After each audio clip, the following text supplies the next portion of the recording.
Bonjour mes chers élèves et soyez les bienvenus dans une nouvelle séance de l'écrit. Dans cette séance, on va travailler sur la scène d'exposition de la parure, adaptation théâtrale de la nouvelle de Guy de Maupassant, La Parure.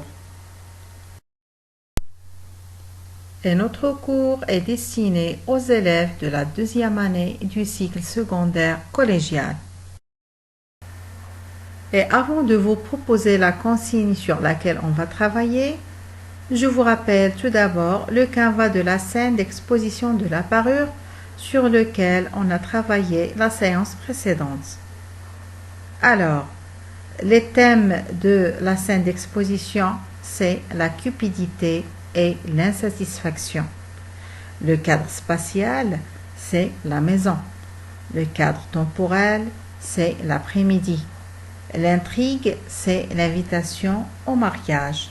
Les personnages de cette scène sont Madame Leila et Monsieur Hassan.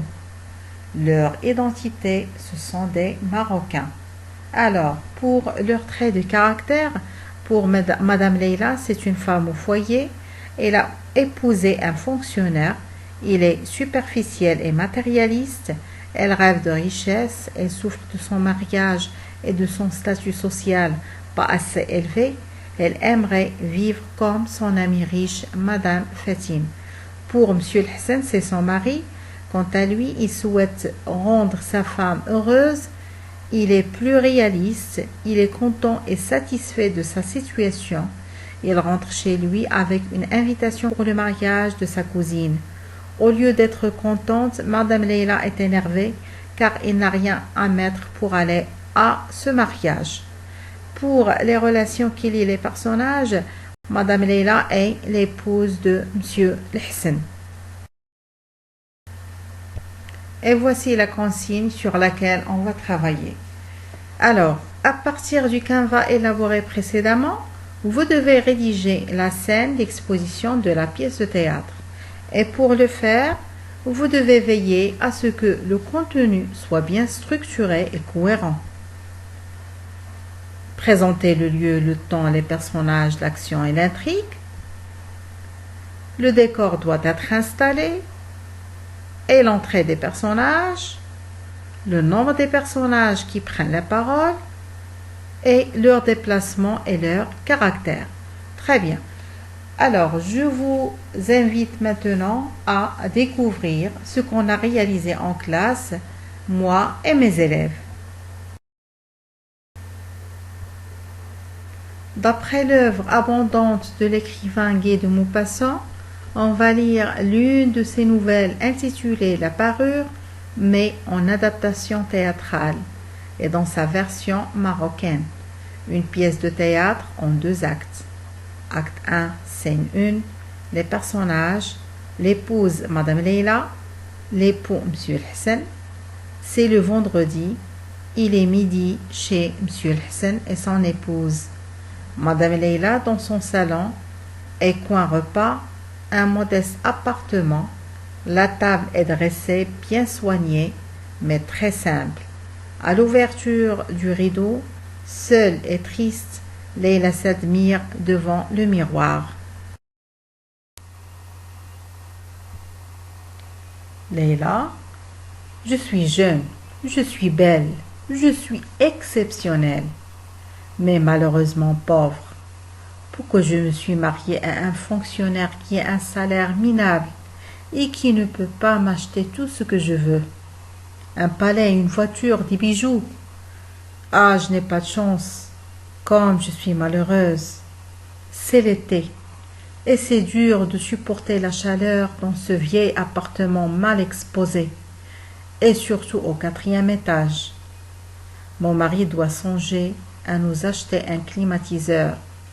Eh oui, je suis fragile. Je ne supporte plus. Je pense qu'il doit faire quelques petites heures supplémentaires juste pour m'assurer un petit confort. On entend la porte d'entrée claquer. Monsieur Hassan entre dans la pièce, ôte sa en soupirant d'aise. Hassan. Chérie, je suis rentrée. Leila. Salut. avec froideur. L'Hassan. Et notre couscous, il est prêt? Leïla fâchée. Moi, j'en ai marre des travaux de chaque jour. Lessive, repas, ménage, j'ai droit à avoir une bonne. Mon amie d'enfance fait une vie comme une princesse, et moi comme une bonne. Ce n'est pas juste. Elle pleure. L'Hassan. C'est ainsi que tu me reçois, ma bonne femme? Leïla. Ma chère Leïla, qu'as-tu donc? Écoute, j'ai une surprise pour toi. Ma cousine Selma nous invite à son mariage ce dimanche, donc nous allons nous défouler. Tiens, voici l'invitation. Elle déchira vivement le papier et en tira une carte qui portait ces mots. Mademoiselle Selma et M. Jalal prirent M. Hassan et Madame Leïla de leur faire l'honneur de venir fêter leur mariage à El Behia le dimanche 28 mars.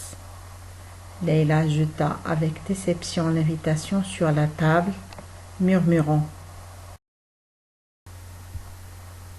Leïla, que veux-tu que je fasse de cela? Hassan. Mais ma chérie, je pensais que tu serais contente, et c'est une occasion que tout le monde en veut. Irritée, elle déclara avec impatience: Que veux-tu que je me mette sur le dos pour aller là? Hassan balbutia: Mais le cafeton de notre mariage me semble très bien. Il se tut stupéfait en voyant que sa femme pleurait. Elle bégaya: Qu'as-tu? Qu'as-tu? Elle répondit d'une voix calme en essuyant ses joues humides: Rien. Seulement, je ne possède pas un nouveau cafeton et par conséquent, je ne peux aller à ce mariage. Tu peux y aller sans moi.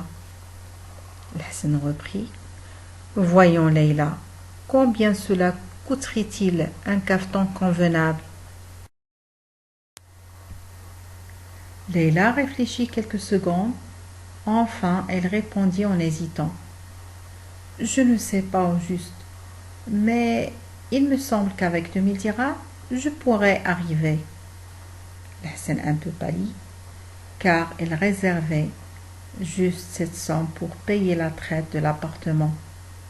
Il dit cependant: Soit, je te donne cette somme, mais tâche d'avoir un beau cafeton. Leïla semblait triste et elle répondit: Mais il me manque encore un bijou. Je n'ai rien à mettre sur moi. J'ai tout vendu pour nous acheter ce maudit appartement. J'aimerais presque mieux ne pas aller à ce mariage. Hassan reprit: Tu mettras des bijoux imités. C'est très pratique. Leïla n'était point convaincue. Non, il n'y a rien de plus humiliant que d'avoir l'air pauvre au milieu de femmes riches. Hassan s'écria: Va trouver ton amie, Madame Fatine, et demande-lui de te prêter des bijoux. Tu es bien assez lié avec elle pour faire cela. Leïla poussa un cri de joie: C'est vrai, je n'y avais point pensé. J'irai ce soir même. Et voilà, notre cours tient sa fin. Je vous remercie énormément pour votre attention. Et je vous donne rendez-vous la prochaine séance. À très bientôt.